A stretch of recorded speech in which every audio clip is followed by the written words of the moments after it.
গাঁওখন বৰ ভাল পাওঁ বাবেইতো আজিও গাঁৱতেই আছোঁ। দূৰৈত বহুতো সুবিধা পায়ো গাঁওখনৰ পৰা আঁতৰি নাযাওঁ বুলিয়েই একেকোবে তহঁতৰ কাষতে থাকিলোঁ।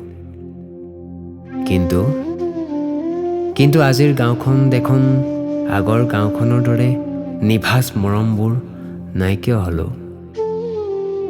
মানুহবোৰৰ মৰমবোৰো ধন সোণৰ দগাপালাত জুখি জুখি দিয়াহে হ'লো। ঘৰৰ আগফালে লুকা ভাকু খেলা নাৰিকল গছজোপাৰো দিন যাওঁ। আইতাৰ লগত বহি জিৰণি লোৱা বকুলজোপায়ো আজি উঘালি পৰো।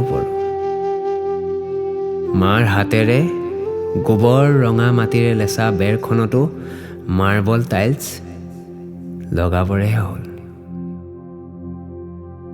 দেউতাৰ গৰু গাড়ীখনো আজি 4 চকীয়া হ'ল। খালি পাৰ্থক্য এটাই, সেইখন গৰুৱে চলাইছিল আৰু এইখন যান্ত্ৰিকতাত। সলনি হ'ল আজি সকলো, সলনি হ'ল আজি সময়। কত যে মানুহক হেৰুৱালোঁ, কত যে আত্মীয়ক হেৰুৱালোঁ।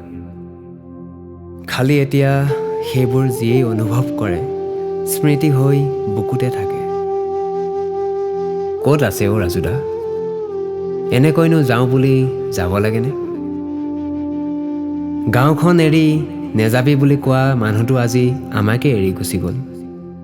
গাঁওখনৰ বকুল কেইজোপালৈ এবাৰ চাইছেনে? লহপহকৈ কেনেকৈ বাঢ়ি গৈছে, কি কৈছিলে মনত আছেনে?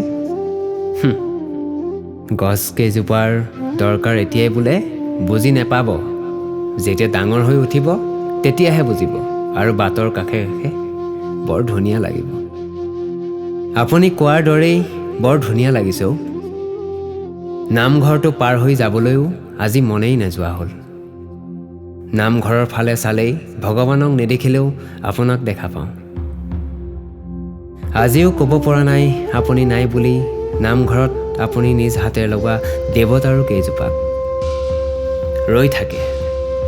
ৰৈ থাকে পুৱা আবেলি আৰু সন্ধিয়া আপুনি আহিব আৰু মৰম একাজলি দি যাব। সিহঁত কেইজোপাই গমেই নাপায় আপুনি যে সিহঁতক আৰু সজাই পৰাই নতুনকৈ জীয়াই থাকিবলৈ নিশিকায়।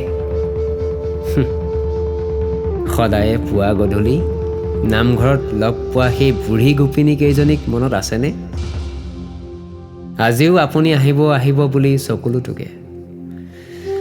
আপুনি বেয়া নেপাব, এইবাৰ ভাওনাখন নহ'ল আৰু আপুনি উৎসাহ দিয়া ৰাসখনো পতা নহ'লে।